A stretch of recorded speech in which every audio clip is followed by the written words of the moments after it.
Hi, this is Alan Gassman. I am here with Colleen Flynn, and we are going to talk about rehiring risks and practices. Watch out, be safe. There are rattlesnakes in the bushes. And Colleen's been battling with these rattlesnakes for a few weeks now, as many people are in their 8-week rehire period under the PPP loans. So I asked her to come and give us some guidance with respect to this. Now, some of you are not aware of PPP loans, some of you are. There is a 60-minute, not so free Lineberg webinar that was just filmed and is going today, actually at 5 p.m., or there's replays on what you need to know for independent contractors and sole proprietors. And then just so you know, Thursday on the 4th, Brandon Ketterin is going to talk for free here on 199A.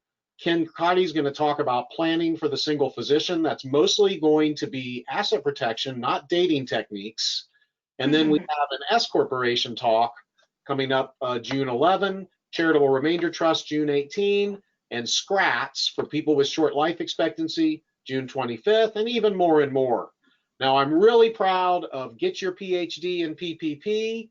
We filmed this. It is a 2-hour talk for Lineberg, and it's just now over. You just missed it, but you could get the replay if you want to.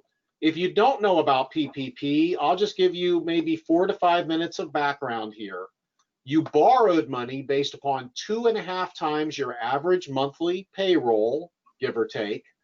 And then once you got your loan amount, you have 8 weeks under the present law to spend it on what they call payroll costs, and then certain types of interest, rent, and utilities. And payroll costs include health insurance and retirement plan contributions. And you're not allowed to spend this money on anything but those items plus principal on mortgages. So you have to be really careful. Now, after June 30, if you have money left over, you may be able to spend it on other things. The law's not clear, but don't spend it on boats, don't spend it on cars, don't spend it on airplanes, don't even spend it on legal fees or accounting fees. That's not permitted. You have to take the amount that you got from the PPP loan and spend that amount on these things that you can say came from the PPP loan. You don't need to directly trace it, but you do need to be careful. But once you spend on the right things, subject to other rules I won't go over, you have to reduce your forgiveness to the extent that any employee had a reduction in what I'm going to call pay rate of more than 25%. So if Polly was working for you making 20 an hour and you have reduced her to 14 an hour and you paid her for 80 hours during this 8-week period, then you have a reduction of $80 in your forgiveness. Now, if she went from 40 hours to 30 hours and stayed at 20 hours a week, no reduction for this. Or if she went from 40 hours to 20 hours, but you took her pay from 20 an hour to 15 an hour, you're still okay. It's confusing. Read about it. But step 3 is the bigger issue for most of us, and that is for the 8-week testing period. If you reduced the number of employees based upon measuring full-time employees as a 40-hour work week, and before the virus, during the testing period, you had 40 employees working 40 hours a week. During the 8-week period, you only had 30 employees working 40 hours a week, then your forgiveness is reduced by 25%. It's based upon the ratio. And there's all sorts of rules that apply here, but the key is that a lot of people are going to be adding employees in order to get around this reduction. So even if you paid rent, utilities, and interest, those also get reduced if you have a reduction in your number of employees during the test period. Now, there is an exception. There's always an exception to every rule, and then there's an exception to the exception, but this one is, even if you don't have them your whole 8 weeks, if you have them back on June 30, then you can count them as if they were there the whole 8 weeks. They don't have to be the same people. They can be new people. They don't have to be doing the same things. They can be doing other things. They don't have to be at the same pay rate. You can hire new people at lower pay rates. Step 2 reduction is only if you hire back the same person at a lower rate. So I have a lot of pages here that explain it. It's explained in many of our webinars. It's explained in Forbes articles. So you can see it. Now, the House of Representatives was kind enough last week to pass an act, HR 7010, but the Senate has done nothing. But under this act, June 30 will be rolled back to December 31st, which will make it easier for some people and harder for other people. And you won't have to account an employee if you are unable to hire them because there were no qualified people out there to fill the position, which certainly makes sense in the medical field. And quite honestly, if you know any good paralegals, have them call me because I can't find them either. So this will help some people if the House bill comes out, but you'll need to prove that you tried to rehire and you just couldn't find qualified people. Also, if the Senate applies the House bill, if your level of business was lower because of federal law restrictions, then you'll have an exemption as well. There are other big exceptions in the House bill, but I don't think I need to go over all these things. There were new interim rules that came out. There were new loan forgiveness application rules that came out. I think the main thing to know is to keep track of these rules. You didn't come here to learn the rules today, but if you haven't been paying attention, please know that as we read these rules, you get the forgiveness not only for what gets spent during the 8 weeks on people who work during the 8 weeks, but what you spend during the 8 weeks for salaries and compensation for people who worked before the 8 weeks, and what you prepay during the 8 weeks for people after the 8 weeks. So there's lots of tricks of the trade already in this PPP area.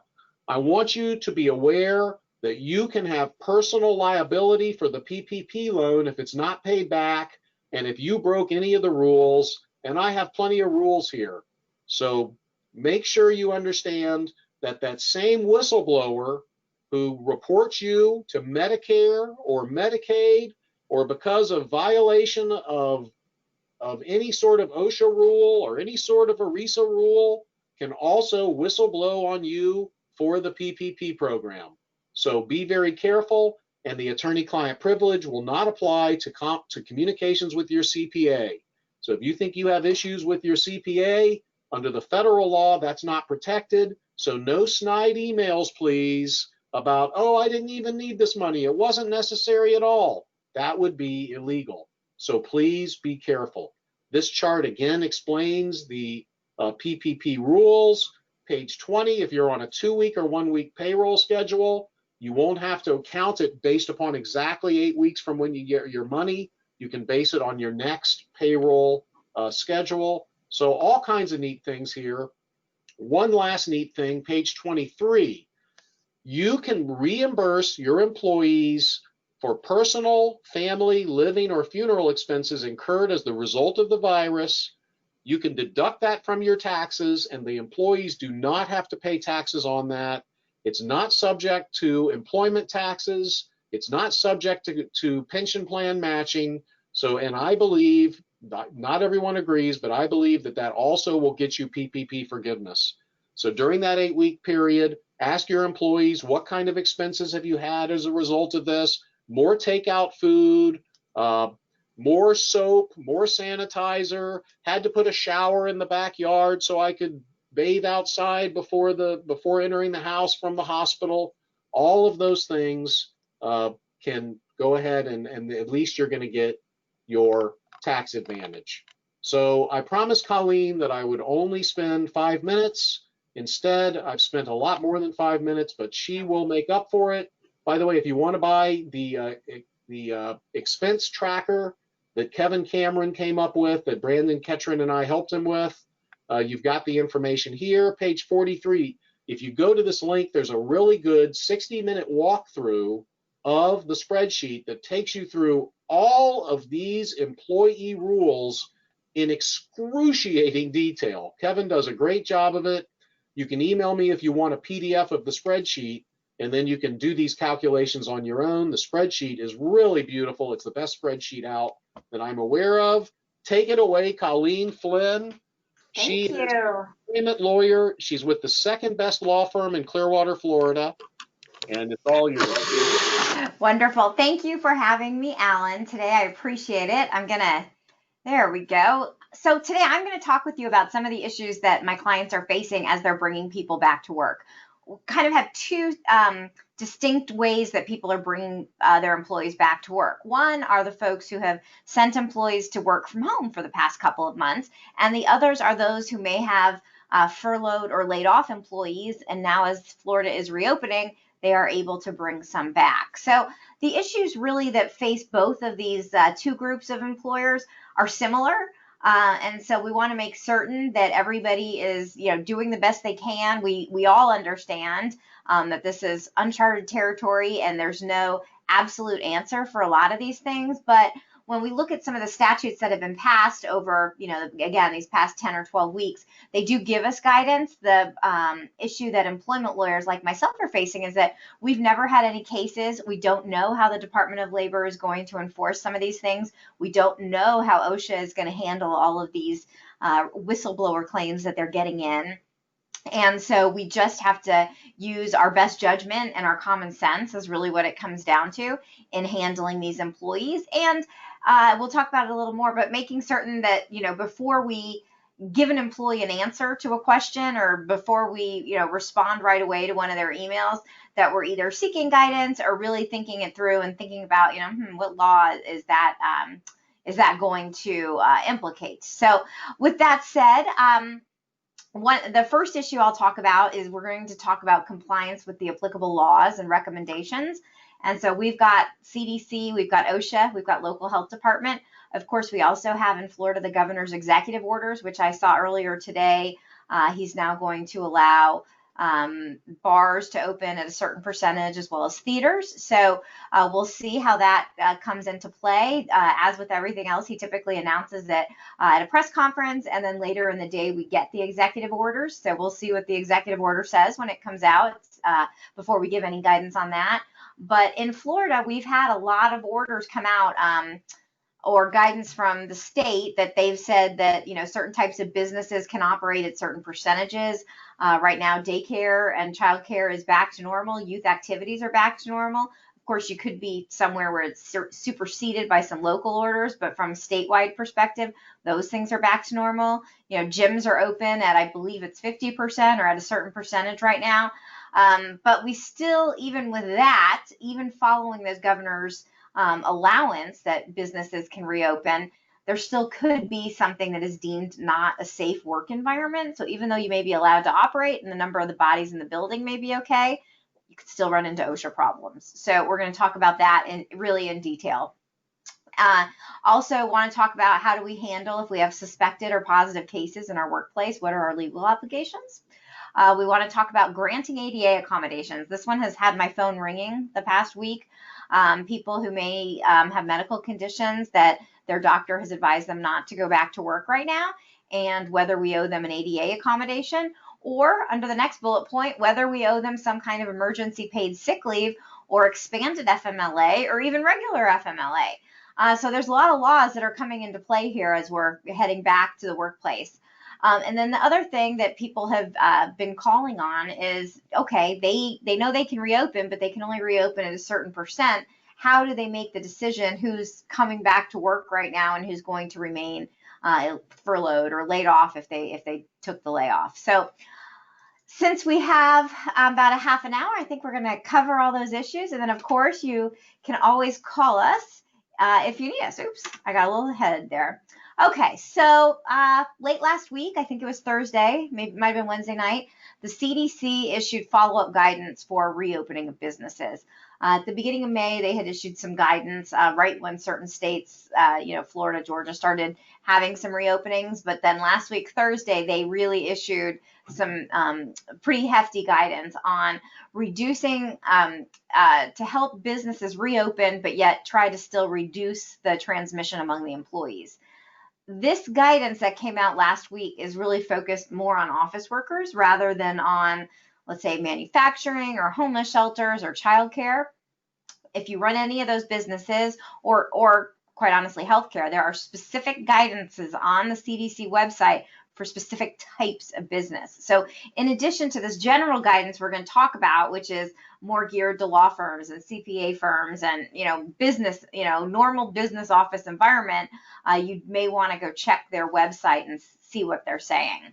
So the first thing that they're talking about is that businesses, because of your OSHA obligations to provide a safe workplace, okay, regardless, you may say, you're a law firm, you just have offices. What do you have to comply with OSHA for? Well, every employer has to comply with OSHA's obligation to provide a safe and healthy workplace for their employees. And so that's really a vague term. What does that mean as I sit at my law firm? Is my office safe? Well, nobody else is in here. I have my door closed. I have, 200 square feet to myself. I'm probably just fine in here. But not everyone has that luxury in the manner in which they work. So the guidance is, let's start with what we're going to do to prevent transmission. So employees who have symptoms should notify their supervisor and stay home. I mean, common sense 101. People obviously need employees back in the workplace, but we should be having policies that encourage employees to go home, stay home when you're sick. And quite frankly, you can send an employee home who is displaying signs of illness. You can always do that. But in this day and age, that's even something I would encourage you to do more. People don't want to go home because if they're just sick, they have to use their PTO or their sick time. But that's your prerogative as an employer to send people home. And remember, if they're exempt employees, we don't dock their time for us sending them home. If they're non-exempt employees, technically you only pay them for the hours worked, but I would suggest that if you're telling them to go home that day, that you might want to pay them for that day. Sick employees need to follow the CDC guidelines, stay home from work, go to your healthcare provider. If you have symptoms of COVID-19, you want to make certain that you're staying home until the symptoms are gone. Same thing should be told to your employees. If you're at home, but you have a family member who has it, you need to follow the same precautions. Now, I think the other issue is if you have, the cautions that you take, if you have an employee with a known exposure, that employee does need to follow the CDC guidelines on isolation, but we still have to maintain confidentiality of medical in our workplace. So it's a balancing act. Employers can do either in-person or virtual health checks before you let your people enter the facility, or you can let them do it at home, which is why it says facility/home. So if you're going to do them in person, you want to make certain that you're probably designating an area and your person who is doing them is wearing the appropriate PPE to protect them.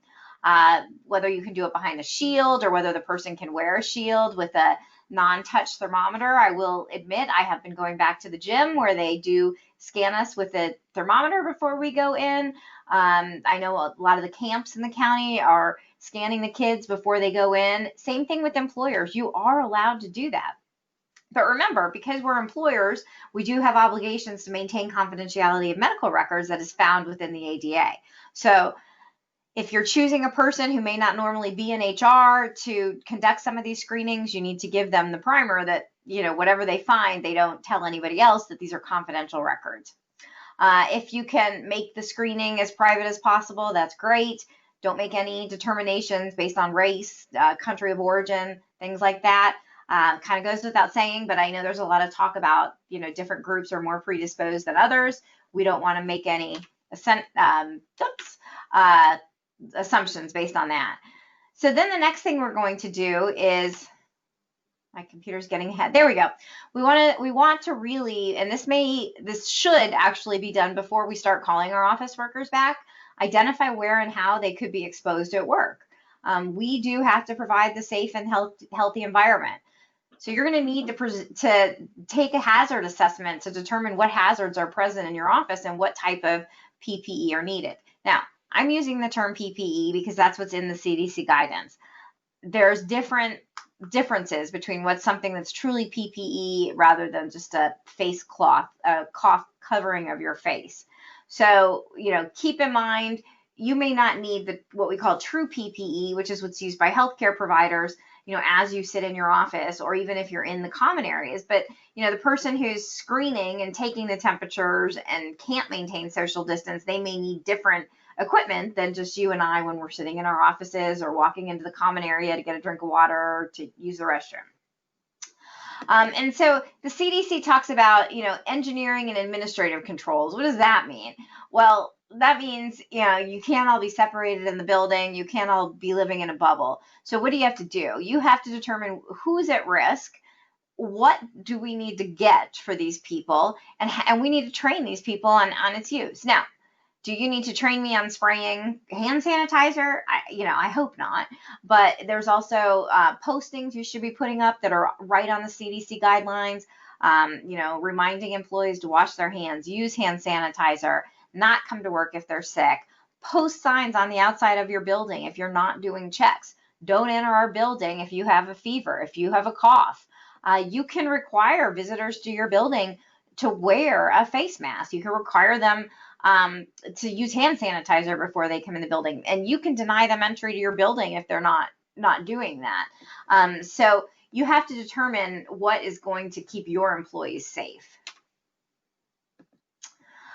So if you determine that they don't need the true PPE, you can ask them to wear face coverings in the common areas. I mean, you could ask them to wear it in their office, but it doesn't necessarily seem on the CDC guidance when you're sitting in your room alone, you need that. But if you're going in the common area, it might be something you want to consider. Remind people or require them, if you're going to be meeting, if you're going to have two people at a meeting in a conference room, I mean, you should still social distance, but if you're going to have two people in there together, you need to wear a cloth face mask. This seems to me a no-brainer, but it was a very hot topic on the CDC guidance that came out. So if you have sick employees or somebody shows up at work and all of a sudden becomes sick, they need to go and they need to be separated from your other people that are there, the employees, customers, anybody. And so the CDC says that, you should think about having a procedure in place for the safe transport of employees who become sick, whether they need to go to a healthcare provider or go home. We're in Florida. I think most people here are in Florida. Most people probably drive their own vehicle to work. That may not be quite the same as if you were in an urban area and people either walk or use public transportation, because they probably should not be getting on public transportation if they're displaying signs of sickness. So, take some of these things with a grain of salt. These are very well-intentioned advice from our government agencies, but some of them may not apply. So what do? You find out you've got a suspected or a confirmed case. Somebody calls you and says, I'm at the doctor now. They suspect I may have it. What do I do? So in most cases, you don't need to shut down. A lot of misperception before is that, okay, as soon as we find out anybody has it, we're going to have to shut everything down. If what the CDC is now telling us is that if it's been less than 7 days since the sick employee was in the facility, you close off the areas used for prolonged times by the sick person. Close that area off, and then they want us to wait 24 hours and before cleaning and disinfecting. But if waiting isn't feasible, you can wait as long as possible. They suggest we open the doors and windows to increase the air circulation.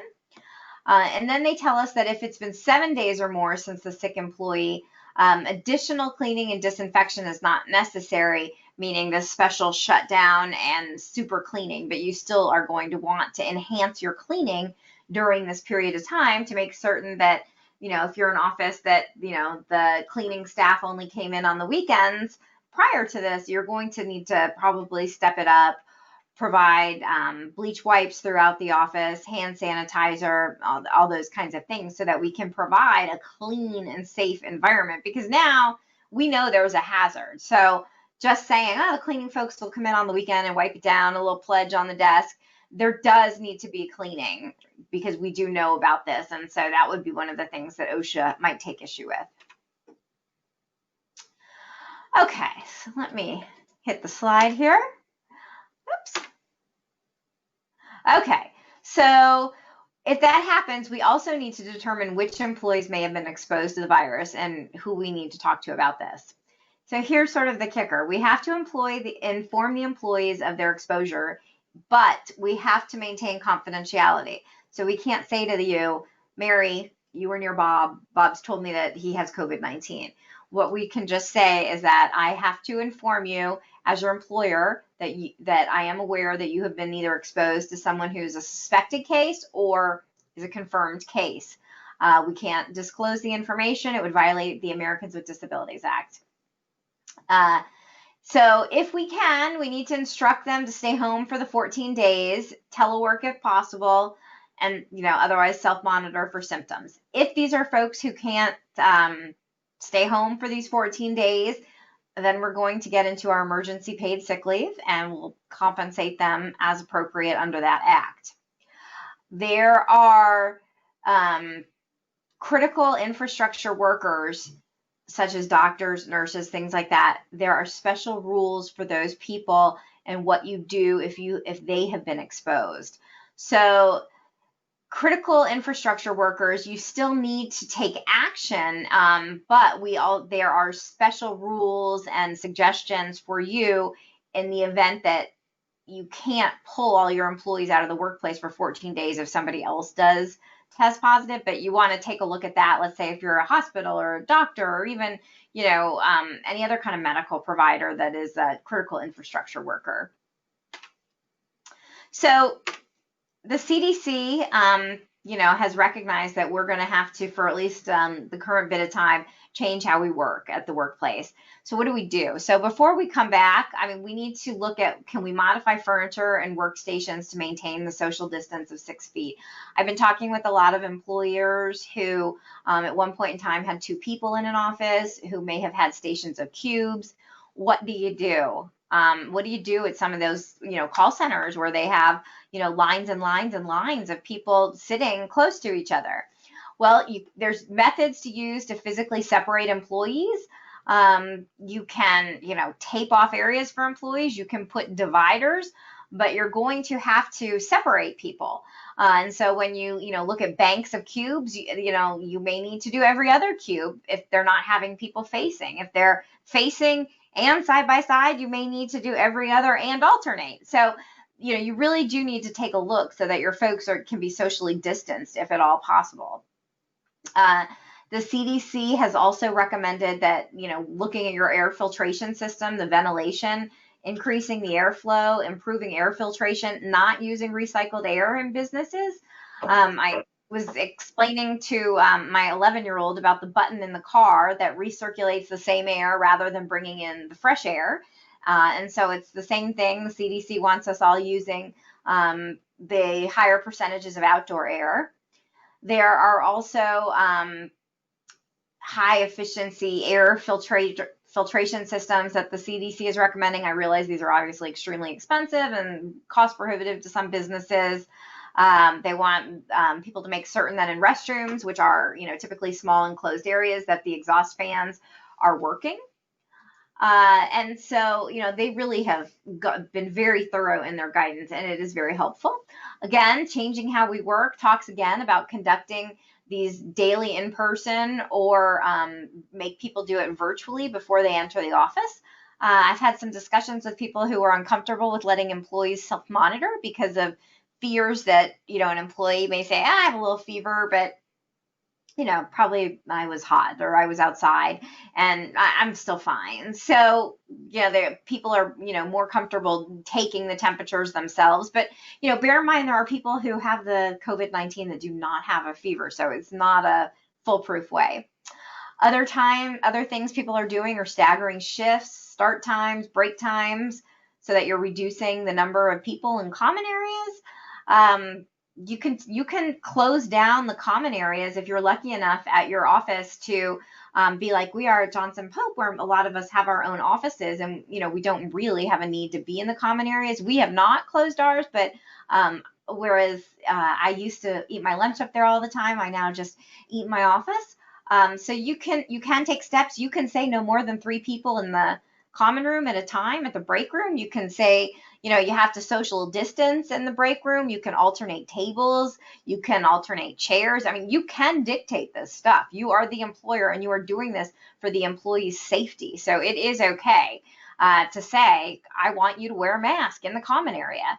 Any visitors to our office must wear masks. Or we are currently prohibiting visitors. We're going to have our front door locked. And if you need to make an appointment with us, call us and we can let you in. And by the way, we're going to conduct a health screening of you. So we may ask you to wear a mask, we may take your temperature, or we're happy to meet you by phone or by Zoom right now and go from there. One of the most important things, I think, is cleaning, disinfecting the high touch surfaces on a frequent basis. And then it talks about CDC says providing employees with disposable wipes, other cleaning materials so they can wipe down frequently touched surfaces, bins of bleach wipes, hand sanitizer around the building, giving employees masks for common areas, things like that. Those are all things to do in a what I would just call more business office type environment rather than at a retail or a restaurant or one of those other environments that we discussed. So in addition, the Department of Labor also wanted to get involved, and so they also issued guidance, I think Wednesday or Thursday of last week. And so here's what the DOL suggests as their safety measures. Some of these are very repetitive, but it just goes to tell you that all the government agencies have their own opinions on all of this, which is why it's making it difficult on the employers, because there are so many agencies coming out with regulations on this. Of course, isolate any worker who's exhibiting symptoms until they can go home or leave. I mean, I hope we would do that. Establish flexible work sites, telecommuting, flexible hours if feasible. I mean, if there's still people that can stay at home and work and are doing a really good job at home, you can keep them out of the workplace to reduce the number of bodies in the work site. Flexible work hours, stagger the shifts, say, okay, you people come in Monday, Wednesday, Friday, you people come in Tuesday, Thursday. I know there are other companies who are doing 1 week on in the office, 1 week back at home, so that they're still not having as many people in the office at once. Again, stagger breaks. If you have let's use my call center as an example. We have a lot of those in Florida. You've now found a way to socially distance. You've separated the people. You put plexiglass between them. They're all cleaning and wiping and staying 6 feet apart. Well, guess what? Wasn't normal lunch 12 to 1? So now everybody's getting up at once and either heading to the break room or passing each other, or, so stagger those things. Now some people are going to go to lunch from 11 to 11:30. Work it out so that people are not in high traffic areas at the same time. If you have customers and you can't say by appointment only or by Zoom only, if they have lines, we've all seen the lines on the floor, the marks on the floor at Publix, and use that. Limit the number of people in your building at the one time, even if you are not a business that is restricted by the governor right now, or if you may want to say, listen, we're only going to let one customer in at a time, or we're going to have one client meeting at a time. And if you have a client meeting, it can only be with 2 other people in the conference room and everybody has to wear masks.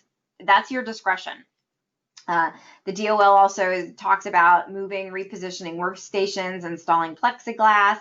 And this is the last bullet point that the DOL put out there is important because it's going to feed into some of our next issues, which is encourage workers to bring any safety and health concerns to their employer's attention. I mean, I think one is we're going to talk about for a few minutes whistleblower type claims when people complain. But I think the other thing is that employees sometimes do have suggestions that you may not think of because maybe you don't sit where they sit or you don't observe what they observe.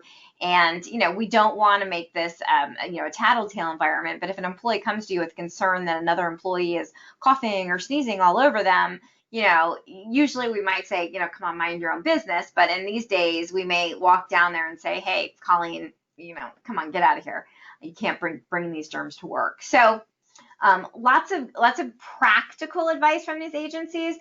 But what I'm going to say next is that if you don't do it, you may be getting a whistleblower claim from OSHA or a complaint.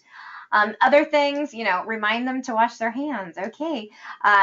Policies and procedures for social distancing, say don't shake hands. If you have elevators, prohibit the number of people in the elevators. I personally have been walking up a lot of stairs lately because I don't want to get in them in general, but other people may need to use the elevators. And so let's do it, 2 at a time and give preference to people with disabilities. Again, in Florida, it's, we don't have this as much because we're not, in an urban area, but public transportation and ride sharing, DOL is saying, maybe now's not a good idea. Figure other ways to have people travel or let them work from home. And again, the DOL is also saying, wear cloth face coverings in all areas of the business. I think if you're sitting alone in your office or there's no one anywhere near you, you probably don't need to, but that's the DOL's recommendation. And, all of this is also contingent on where you're located. So, if you're in an area where there's a high concentration or a high outbreak, you probably are going to want to take, as many of these precautions that you can. And especially depending on how your workplace is configured. So some of the other issues we need to talk about are really under the ADA, because what we're seeing is that people are either calling in sick and just, maybe saying, oh, I don't feel good, I have the flu, et cetera, et cetera, et cetera. You can ask them for information. A lot of times I think over the years, us employment lawyers, we've scared people into saying we don't want to know too much about people's medical condition. But in this case, because this is a pandemic and we have an affirmative obligation to keep people in our workplace safe, we are able to ask some of those questions. I mean, if somebody has something completely different going on, we don't need to know every detail of it, but we can ask them if they are experiencing symptoms of this. And again, EEOC has come out and said, go ahead, take the temperatures. It's fine. Or even though it's a medical exam, it's fine. Just keep them confidential. Obviously we need to kick them out of the workplace if they have symptoms. I mean, we can require them to stay home. Like I said, in the past, we have a lot of employees who don't want to use their PTO or don't want to use their sick time, but we can say, you're going home, you don't look well, or you're coughing all over your coworkers. The only thing we all need to be careful of is whether or not we have to compensate them. And it depends on many factors, whether they're exempt or non-exempt, whether the leave could be covered under any applicable law. So if an employee has gone out sick and right now, they've called out sick and said, I'm cold or whatever, and they, we don't know if they have COVID-19 or what's really wrong with them, we can require them to bring us a doctor's note saying that they're able to come back to work, because we really need to make certain that they're not spreading germs in this manner. So the EEOC says that, you can ask, you can require it, but it may be recognized and it may be hard to get it if doctors are busy right now. If anybody's hiring right now, yes, absolutely, you can screen them. So, whereas again, I think over the years we've all scared people into whether a medical exam is good, right, legal, etc. At this point, you can screen people for COVID-19 as after you make a conditional job offer, as long as you're doing it for everybody else. So you can't just do it for people who you think are in a age bracket that is more susceptible to it or ethnicity that's more susceptible to it. You have to do it for everybody. You can take their temperature after you give them the offer, but again, be aware that they don't have a fever. However, other guidance has come out that you can take people's temperature and screen them before coming into the building, because quite honestly, they don't have to come into the building and do the job interview if they don't want to give you their temperature. It's not a requirement. But as part of the job, you can require that people be screened before they come to work. Of course, you can, delay people's start date. One of the questions that we've asked is, can we start it if they have it or they have symptoms? What do we do? Yes, of course, of course. You could withdraw a job offer according to the EEOC because the person safely cannot enter the workplace, and then you could withdraw the job offer before they start. So here's the big issue that's facing everybody right now, ADA accommodations, and we will go through this, but what I want everybody to keep in mind is that now that Florida is reopening and people are coming back to the workplace, there's going to be a lot of people who have a lot of reasons that maybe they either A, don't want to, or B, cannot come back to the workplace. And whether or not you have to grant them the ability to either work from home as an ADA accommodation or put them on leave, either under the Emergency Paid Sick Leave Act or under the expanded FMLA or even under normal FMLA, is really the issue.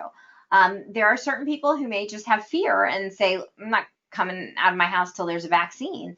And that's fine. But at some point, we do need to determine whether there is a legal obligation to grant them an accommodation. And if somebody meets that standard, can we deny it because we can say it's an undue hardship? Or do we need to let them work from home indefinitely? What do we do? So I think it's confusing because, a lot of us have worked from home for these past weeks, and now we're coming back to work. So we have a couple things. So we've got jobs that can only be performed at the workplace versus jobs that you could possibly work from home. So if you have a job that you can only do at the workplace, then how do you accommodate somebody who says, I really can't come back to work because I have whatever disability? Well, the first issue is, do you have a disability under the ADA? And you have to have a disability under the ADA in order for me to have to consider whether I have to give you a reasonable accommodation. It can't just be, I don't think I should really be coming out of my house during this period of time. Now, if I have a disability that it makes me immunocompromised or something like that, and my doctor tells me, no, you're not going out of your house, you need to stay home. Well, then maybe the accommodation for someone who can only do their job at the workplace is a leave of absence in the event that they may not be covered by the FMLA or something like that. Now, if it is somebody who could work from home, and let's say I do suffer from a disability and my doctor has said, right now, I believe your disability prevents you from going to the workplace because of the exposure to germs because you are in the childcare field, let's say. Well, I probably can't do that job from home, but let's say I'm in the childcare field as the administrator and I could do my work from home because I don't actually supervise the children. So maybe I can work from home for the time being while my doctor says I shouldn't be putting myself in the workplace. So there's other issues. Some people may just, need their own office and maybe they don't have it. Maybe right now, maybe the doctor says they just need to be behind closed doors and not exposed to other people or things like that. So there are all sorts of accommodations that could come into play here, whether it's a leave of absence, whether it's a request to work from home. There's all sorts of things that could come into play. There are other things such as, maybe your employee does need to come to work, but could they come to work maybe after hours when there's no other people around and they're not exposed to other people? Could they work in the office Saturday and Sunday when nobody's around and maybe do some other work from home?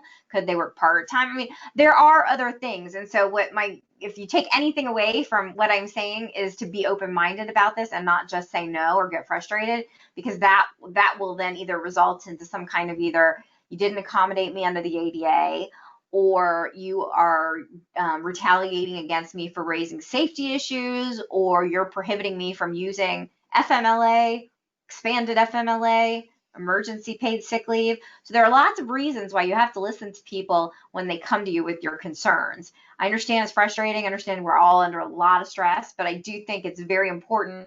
And maybe you just hear them out and you say, appreciate what you're saying. Let me digest it, figure it out. I'll get back to you. There's no reason to have to answer right away. A couple of the other things that the EEOC has issued some guidance on, about they've asked or been asked some questions about mental illness and disorders that have been exacerbated by the COVID-19. And so, certain people who have that, they may have this exacerbated, and so now they're going to need to ask you for an accommodation. And at the same time, you do have the same rights that you have under the ADA to get doctor's note that they have a disability and they need accommodation, and what that accommodation would be. And just like everything else we discussed under the ADA, it doesn't have to be the accommodation the employee wants. It has to be an accommodation that lets the employee perform their job and that is not presenting an undue hardship on the business. So, everybody always asks, what's a significant difficulty? What's an undue hardship? That's always the gray area. How do we make the determination that something really is not just an inconvenience to us, or not because we don't want to grant it and we'd have to let everybody else have it? We have to look at what is significantly difficult. I mean, it may be more difficult to provide employees with, temporary assignments, because we don't have them. Everybody's doing their job right now. We've had a reduction in business, so we may not have other positions or other extra bodies around. So everything, if you're thinking that you want to deny somebody's request for an accommodation, we really need to analyze why we're doing that. Is it because they can't do their job, or is it because what we're going to say is that it's going to be too hard and cause an undue burden? So, as we go forward in this, some of these things are that, we may not have the budget to do any of these things. We may have lost other employees. We don't have people take on the marginal duties.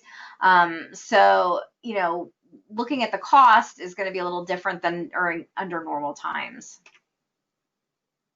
So, the other thing I want to get to is that the Families First Coronavirus Response Act is in effect until the end of this year. So now that we're all coming back to work, this law is still in effect. And these laws are leave from work laws.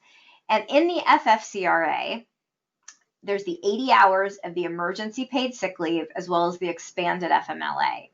And so remember, every employee basically is going to be entitled to these 80 hours if they're full-time employees of emergency paid sick leave for there's 6 reasons they could possibly get it.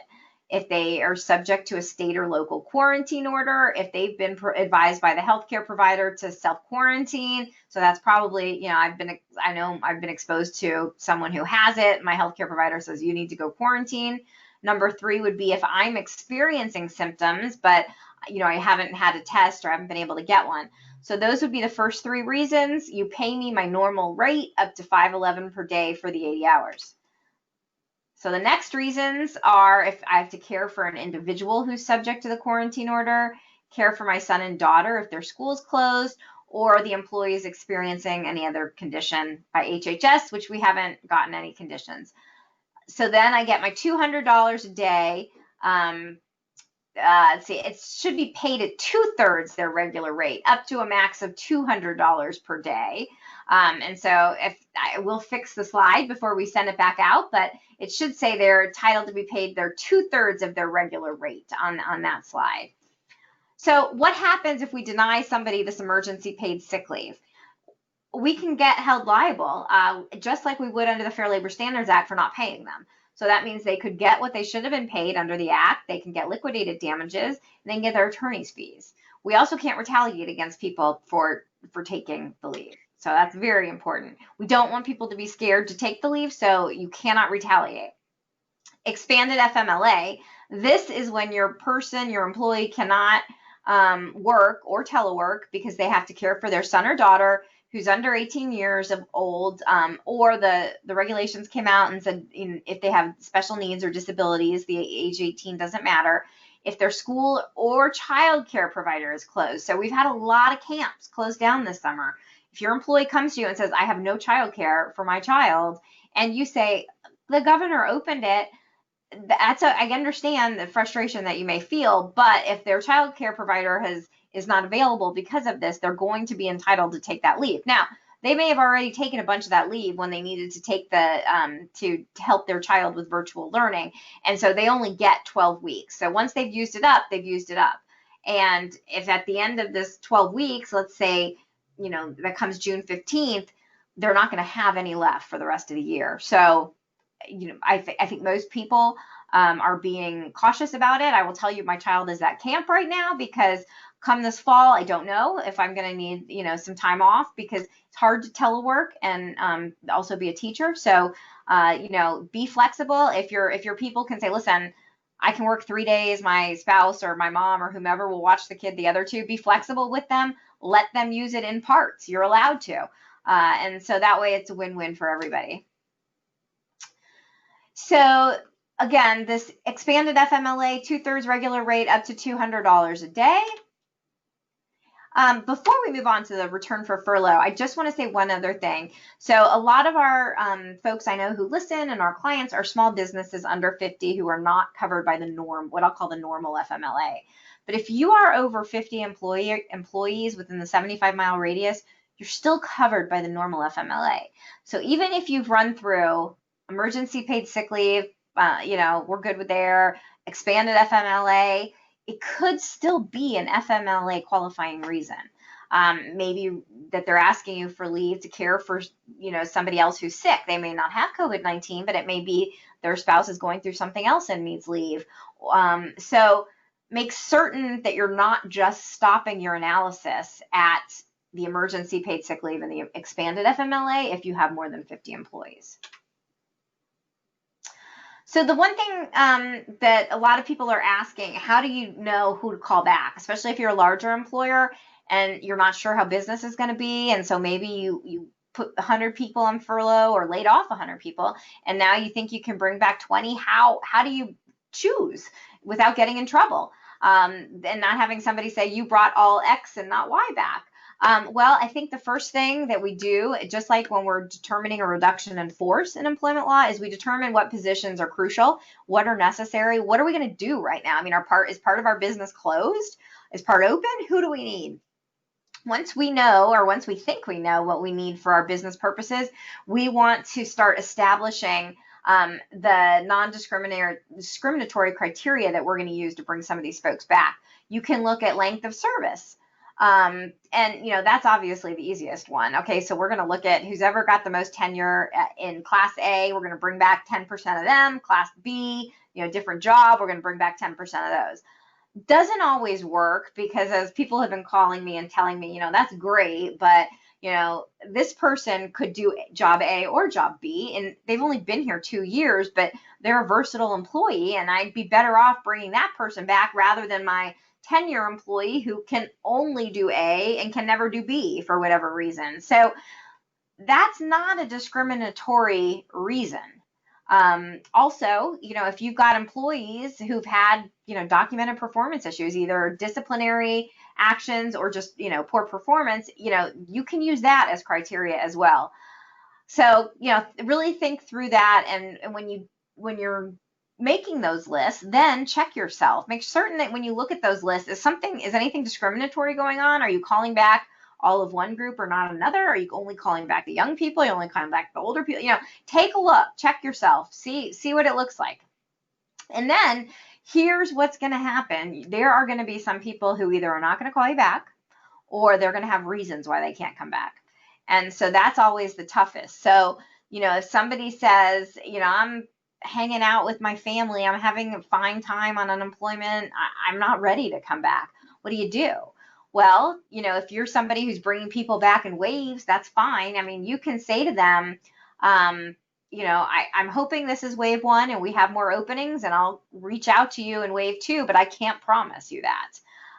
And so, you need to also, talk with them about it. I've already had a situation where someone didn't want to come back because, quite honestly, they were going to make less money at their normal rate rather than they were with the enhanced unemployment. But what I've also explained to people is that the enhanced unemployment is coming to an end at the end of July. And so if people are ignoring you and not coming back, that's at their risk. So what do you do if somebody's not answering your phone or doesn't want to come back?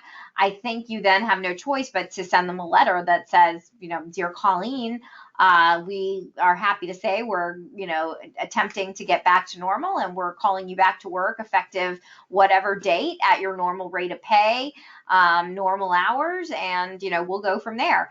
And if they don't come back, then, or they don't reach out to you and you don't negotiate something, then you have, documentation as to the fact that they did not come back.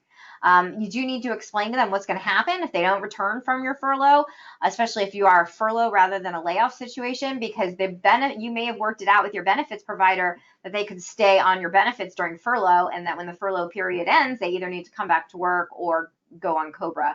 So make certain that you yourself actually do know what's going to happen with your benefits provider, and then make certain that you're communicating that to the employees. Last thing to kind of point out is, handling the employees' concerns. How do you do that? Encourage them to bring their issues to you. I would tell you that you probably, if you're a larger workplace, you may want to communicate your plan, preferably, in writing or in an email. Allow for some flexibility in policies. Tell people what the policies are. Tell them what the expectations are. Are you going to make them wear a mask? Are you going to make them have their temperature taken? Are you prohibiting, outsiders in your office? Things like that. Are you going to prohibit more than 2 people in the conference room? Are you going to close down the break room? What are you going to do? Put all those things out there.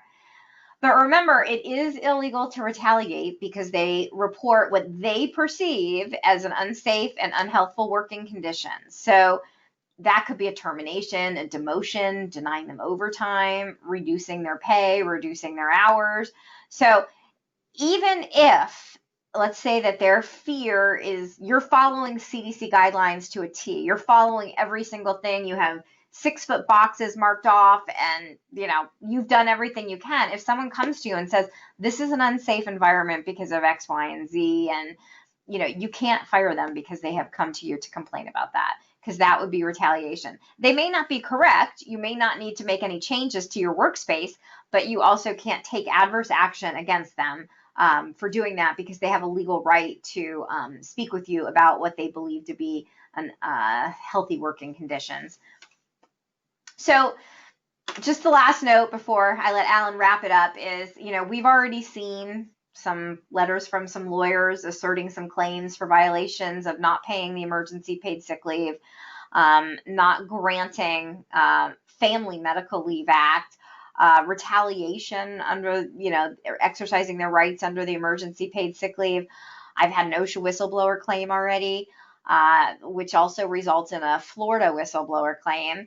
And then today I heard of a argument over someone not being rehired because of unemployment, which I don't believe that is, we've never had a claim like that before, so we're going to look into that. That may be something new that employers are going to begin facing. So we just don't know all the claims that are going to possibly come out of this, but a lot of these are easily avoidable with some common sense and calmness and some forethought and going back to work. And hopefully everybody's going to stay safe and get back to business.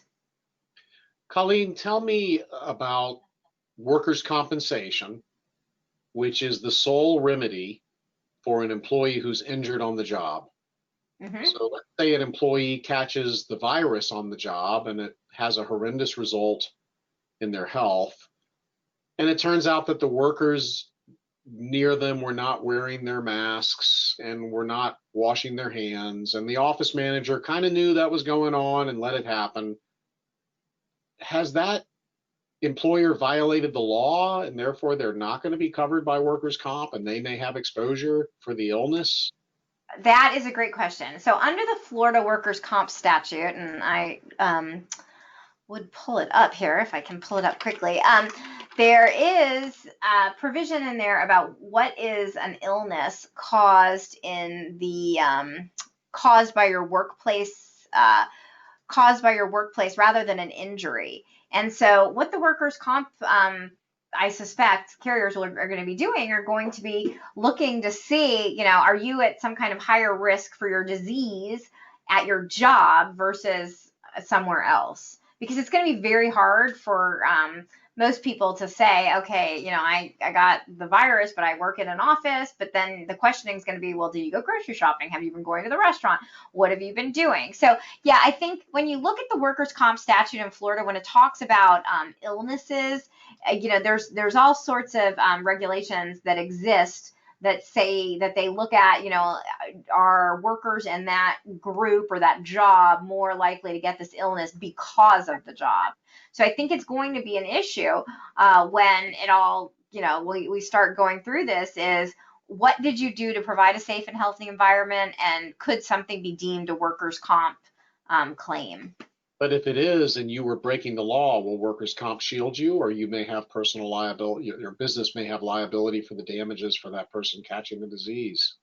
Well, the issue is that what is the OSHA requirement for a safe and healthy workplace? That's a vague term. Now, if you're in a industry and you're not following the specific OSHA guidelines, is different than I think normally sitting in an office like you and I do, especially as the state opens back up. So it'll be interesting. It'll be interesting to see how those claims. Now, I would suspect that there's a lot of professions that you would be at a higher risk in your job for it than others, and that'll be interesting to see how workers' comp handles that. But there is specific statutory language that does speak to a workplace illness rather than an injury or accident.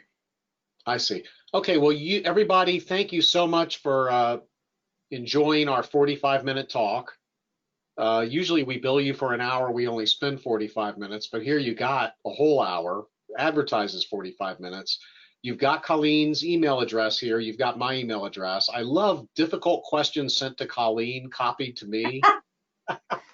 Colleen does a great job. If you're a client of our firm, please know that if you want to call Colleen and she spends a little bit of time on the phone with you, she can bill us and we'll bill you, no big deal.